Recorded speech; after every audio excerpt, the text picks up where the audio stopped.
Imagine, just for a second, arriving in a completely foreign country when you're only 12 years old. Your family is dead broke, your dad's livelihood has literally been wiped out by new tech, and you're immediately sent to work in the dark, soot-choked belly of an industrial factory just so your family doesn't starve.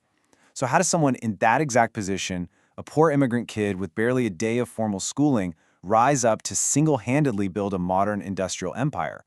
It's just a staggering question, right?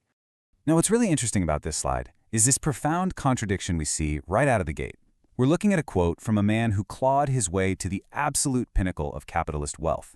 Yet, he fundamentally believed that hoarding that wealth was a moral failure. He was a notoriously ruthless businessman who squeezed absolutely every drop of efficiency out of his factories. But then he spent the entire last chapter of his life desperately trying to give his massive fortune away. Welcome to The Explainer. I am so thrilled to have you with us today, because today we're unpacking one of the most fascinating, contradictory, and truly foundational rags-to-riches journeys in all of American history. We're exploring the wild life, the brilliant business mind, and the deeply complex legacy of Andrew Carnegie, from factory worker to steel king. Okay, let's dive into this. Here's a quick look at our roadmap for today. We'll start with the penniless Scottish immigrant, then climbing the railroad ladder, building the steel juggernaut, the Homestead Strike tragedy, selling to J.P. Morgan, and we'll wrap up with the gospel of wealth. Section 1.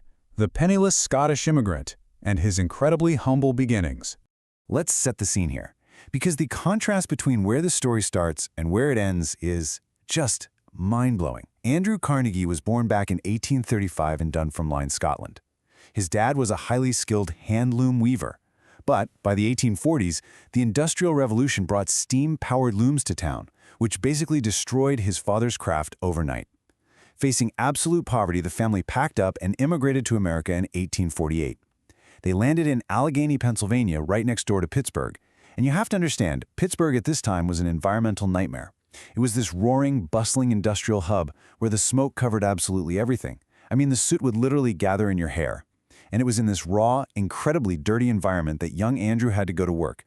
Take a look at this number, $1.20 a week. That was his starting salary as a bobbin boy in a cotton factory. He was working from 6 in the morning until 6 at night, a 12-hour shift, often stuck down in a pitch-black, foul-smelling cellar, just dipping freshly made cotton spools into a vat of oil. It was grueling, soul-crushing labor for literal pennies. But, it was right here in that dark cellar that his legendary drive first sparked. Section 2. Climbing the railroad ladder.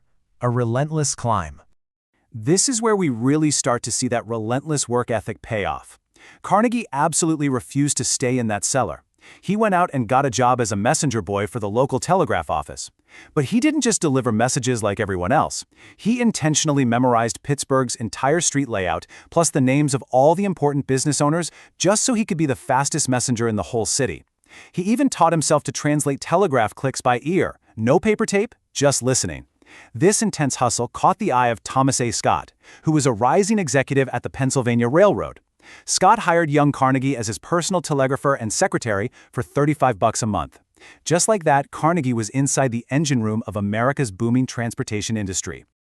And this brilliantly illustrates a really vital piece of the Carnegie puzzle. While he was working these tough jobs, he took advantage of a local benefactor, a retired businessman named Colonel James Anderson. Anderson opened up his personal 400-volume library to working boys every single Saturday. Carnegie later said he would never forget the instruction he gained when he was too poor to buy books himself. That single act of generosity, it ignited a lifelong passion for reading and laid the psychological groundwork for his own massive philanthropic future. Section 3. Building the steel juggernaut and mastering the market. Armed with this deep, insider understanding of railroad logistics and management, Carnegie turned his sights to a new, world-changing material: steel. Now, he didn't just want to participate in the steel industry, he wanted to completely own it. And he did this through a strategy called vertical integration. Basically, instead of relying on middlemen and paying their markups, Carnegie systematically bought up every single step of the supply chain. Step 1, he bought the iron ore deposits and the coal mines. Step 2, he bought the river barges on the Monongahela River and the railways to transport all those raw materials. And finally, Step 3, he built the massive Bessemer and open hearth steel mills themselves. By owning everything from the dirt in the ground to the finished product, he created this unparalleled scale. It drove the price of steel down to levels his competitors literally couldn't touch. So, the crucial point is that Carnegie wasn't just a smart money guy. He was absolutely obsessed with tech and operational efficiency. He championed a ruthless strategy called hard driving, meaning if a new technology emerged, like the Bessemer process, which allowed for crazy cheap mass production of steel, or later the open heart process, Carnegie was all over it. He would continuously pour his profits right back into his mills. He famously ordered perfectly good but slightly outdated equipment to be completely torn out and replaced just to maintain maximum output. It was a relentless, aggressive pursuit of efficiency. Section 4. The Homestead Strike Tragedy. A very dark chapter. Of course, this relentless pursuit of efficiency and cost-cutting had a profound human cost.